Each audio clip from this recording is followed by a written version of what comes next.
the male reproductive model. And the male reproductive and the female reproductive models, it's always good to follow a pattern. And if you follow a pattern, you're more likely not to miss any structures.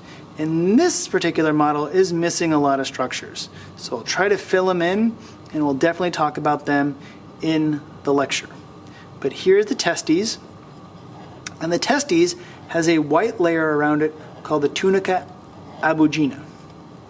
And when the testes drop down and go through the inguinal canal, they make another layer called the tunica vaginalis, which surrounds it.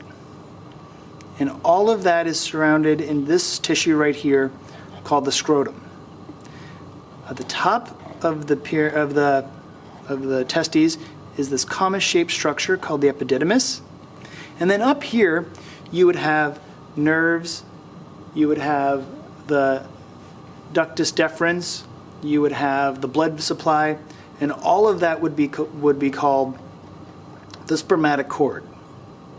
And here you don't really see it, but you have the ductus deferens loop around and come up until it gets around the bladder, this is the bladder, so it goes around the bladder, and it comes here into this structure right here. There is a structure up here, but not on this model, called the seminal vesicle. And then the seminal vesicle then comes in, or the vas deferens comes in, and it enters into this structure right here called the prostate gland. There's the ejaculatory duct inside the prostate gland, and now the ejaculatory duct meets up with the urethra. And because this part of the urethra is inside the prostate gland, it's called prostatic urethra. And there's your bladder.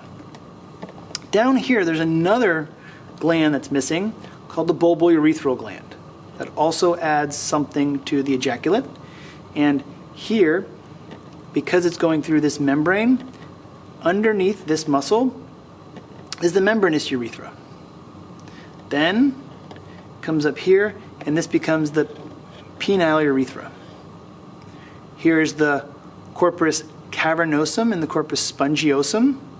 So the spongiosum is up top, cavernosum is what the penile urethra is going through, and on the tip is the glans of the penis.